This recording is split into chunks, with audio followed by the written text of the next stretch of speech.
How do you motivate yourself?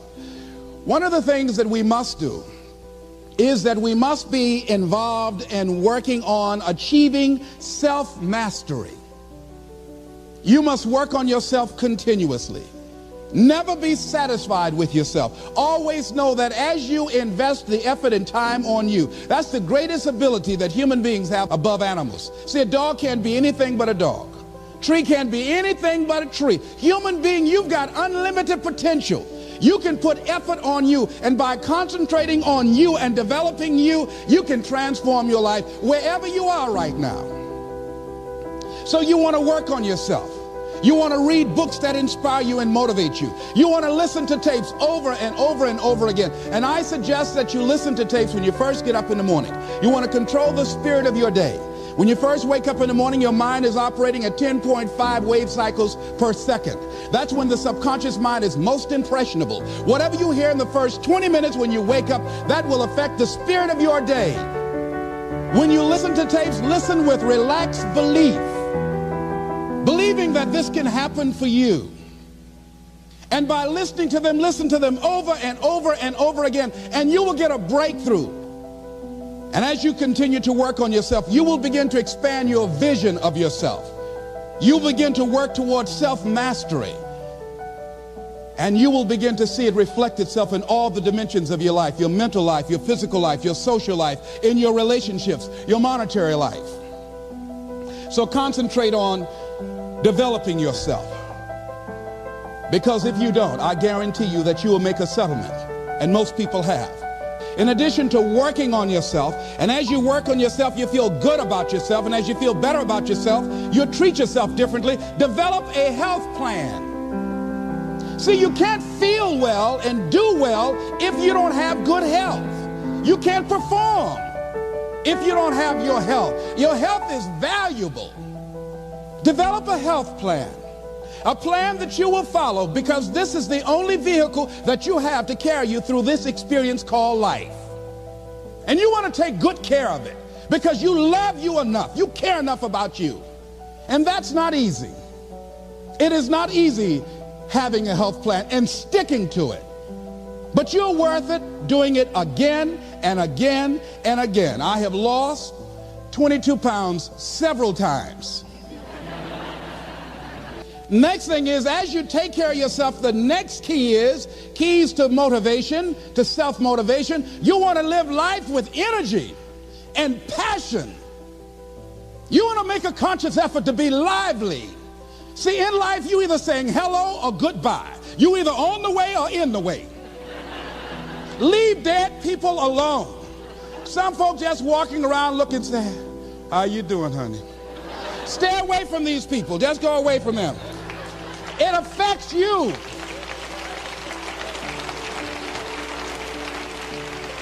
You want to smile.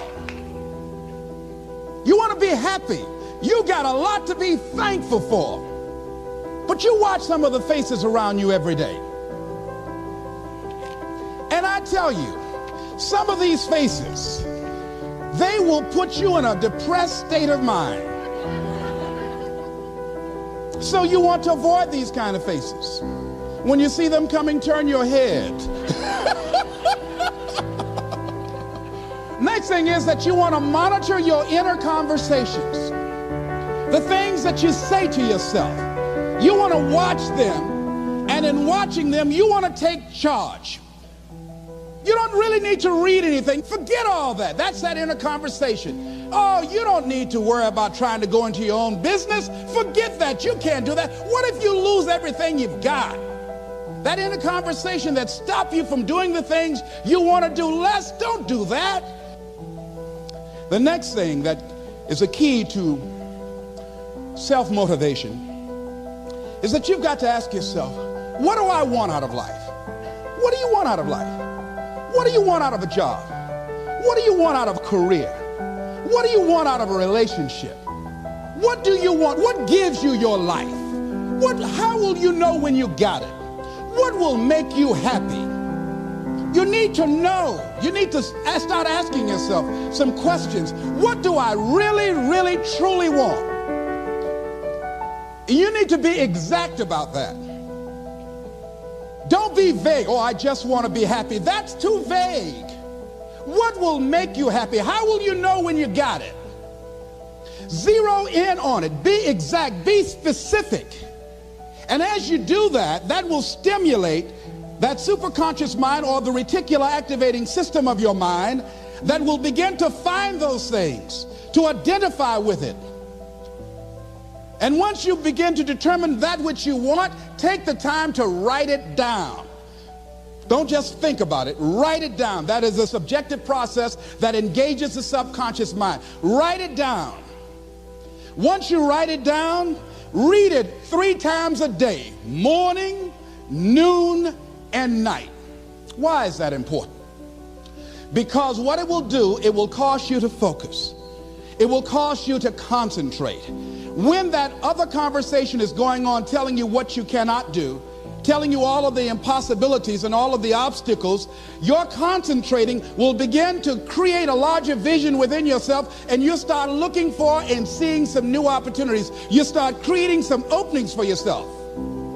As you begin to read that every day, day in and day out, that will make you focus.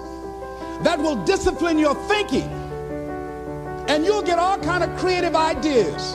As I talk to you right now, being involved in this immersion process, you're going to create some openings for yourself. You're going to get some ideas. You're going to feel your adrenaline flowing, and you're going to think about something, some idea you had, and you say, I want to go back and I'm going to look at that again from a different vantage point, not from the level of the problem or the obstacles that I encountered, but from a higher vantage point. Because what you will begin to see and to know as I talk to the higher consciousness within you, that you are powerful, that you are a miracle worker. And that inner conversation has conditioned you to believe that you are not. And as you begin to discover the truth of who you are, whatever challenge that you're facing in life, and if you're living, you're facing some challenge, you'll begin to know that you're powerful and that you're a miracle maker. So as you begin to write down exactly what it is that you want, read it every day. The next thing is, see yourself there. How will you feel once you get there? What will the experience be like for you? What will be different? What kind of person do you have to become in order to get there? Visualize yourself there, living the experience. You want to see yourself beyond your circumstances. You got a challenge, see yourself beyond your challenge. See yourself with the challenge already resolved. And knowing that all is well, seeing yourself in control and in charge of your destiny, being healthy and happy. The next thing is, it is important in the area of motivating yourself, it's important to know why you're doing it. Because that mind will say, why bother? Why go through all this? This is too hard. No, throw in the towel. It's not worth it. Has it ever said that to you before? Here's how you can handle that. Here's how you override that. Write down 5 reasons why you deserve it. Why do you deserve what you want? Why you? Why do you deserve it? What meaning and value will it bring to your life? What's so different about you that you deserve your goal or this goal? And when you write down those 5 reasons, when you have some down moments, and you're going to have them, when that conversation starts talking to you, and it's going to talk to you, what you will do is you can pull that out and read it, and it will build you up. It will be your rod and your staff to comfort you through some challenging moments, because you're going to have some. Life will knock you between the eyes. It will catch you on the blind side, come out of nowhere, stuff you can't anticipate that will knock the wind out of you. You want to give up. That's why it's important for you to work on yourself, listening to tapes, building yourself up, talking to yourself with power, feeling, and conviction, building yourself up day in and day out. The next thing is that whatever you do, you want to develop technical mastery. You want to be the best at what you do. You want to master it.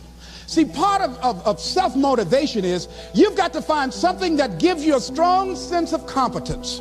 Well, you become known for that. You develop a reputation of being good at doing that. You set some high personal standards for yourself. You're not competing with anybody else. You're just unfolding yourself to be the best person that you could be. That you want to give the best quality service that you can give, because that is a statement about who you are. The other thing that's the key to self-motivation is recognize the fact that you're going to get into some slumps. Recognize the fact that you're going to encounter a great deal of failure in life. It goes with the territory. But in the face of that, you want to be relentless. When you want something, you don't expect everybody to say, oh, come on in. Oh, you want this? Oh, great. We want to give this to you. You're such a nice person. You're doing it for your family, aren't you? Great. No, life isn't like that. But you've got to decide that I'm going to be fearless. I refuse to be denied. And I'm going to go all out. I'm going to be relentless. I don't care how many no's I encounter. The next thing is that when you want something out of life, you've got to be willing to go into action. Don't wait around for things to be just right. Don't wait for things to be perfect. Don't wait for the ideal situation. It will never be ideal. There will always be a reason. Well, as soon as the children grow up, as soon as I pay my bills, or as soon as I get my divorce, as soon as I get enough money together, do what you can, where you are with what you have, and never be satisfied. A lot of people never take a chance in life. They don't want to take any chances. They want the situation to be ideal. See, that's not walking by faith. That's walking by sight. If I can see it, I'll do it. No. That's a lot of people saying, if I can see it, I'll believe it. No. If you believe it, you can see it.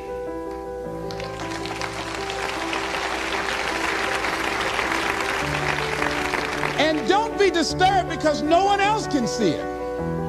That's not unusual. That is ordinary. But because you want some different kind of results in your life, you've got to be willing to be unreasonable.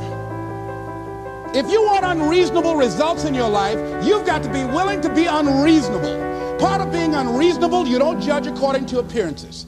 Part of being unreasonable, you can see it because you believe it.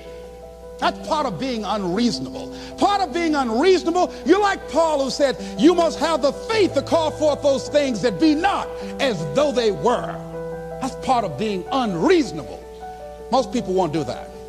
One of the keys to self-motivation that empowers you is that you want to find a cause larger than yourself. Find something that you can contribute to. Find something that you can make a difference because you can. Part of what feeds your larger vision, part of what gives you a reason for being, part of what gives you your life is being able to give something back. Say, I can't afford to give anything. You can't afford not to give. Give your time. Give your talent. If it's nothing, just to go over and lick envelopes. I don't know exactly what I'm going to do, but I'm going over there. It's part of my tithing in the universe. Once you develop that special sense of mission, and that's what you develop when you're part of a larger cause than yourself, it drives you. You don't need an alarm clock to get up in the morning. You have special power. You'll go places and folk will like to be around you. They will know there's something different about you. When you go in, they'll say, hey, that's somebody important. I want to know who you are. I just want to be near you. That energy that you have, that consciousness that you will embody, will affect everybody around you.